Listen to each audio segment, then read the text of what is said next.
about what is the time frame for this. So Yeah. if you say we want to introduce total quality management and we want to do we want to do an experiment. 5 companies get CQM and 5 companies get a placebo. Well, it's probably going to take 5 years for you to see whether this works or not. And so built into that is a very long time horizon. Meanwhile, your tenure clock's ticking away, unfortunately.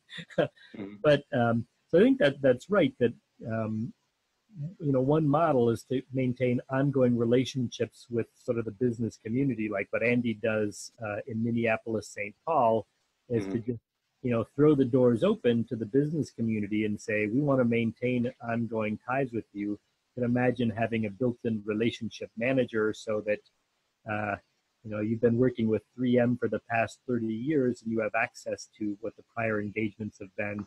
It takes a little bit of care to be able to do that. I'm going to make a slightly more psychedelic point here. This does not reflect the views of my co-authors. Full transparency, Bill Glick did the heavy lifting on the article in BizEd, so that's and so he's not responsible for what I'm about to say. I'm not sure that we should think of the executive vice president at IBM as our core constituency for the work that we do. And so sometimes if you say we need to have relevance for practice, people immediately think managers in existing major corporations that recruit our students.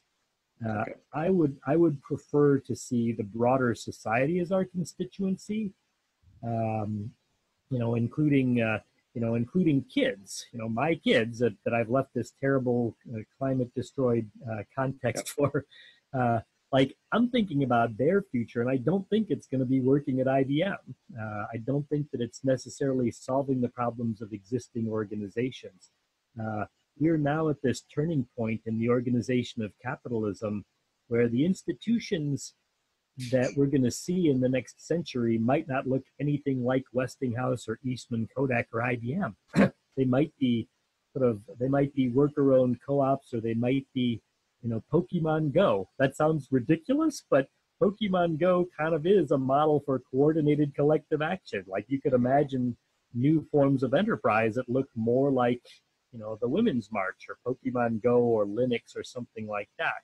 But I think we should be institutionally agnostic, that if we think that business is a means and not an end in itself, then it's a tool for getting stuff done. Like, business is kind of like a diesel truck. Well, that's one way of transporting things, but maybe you should have magnetic levitation railways or drones to do that. And so instead of being tied to existing, let's say existing recruiters as being the core constituency, maybe we should be thinking, now that we've got all of these tools, how do we create something different?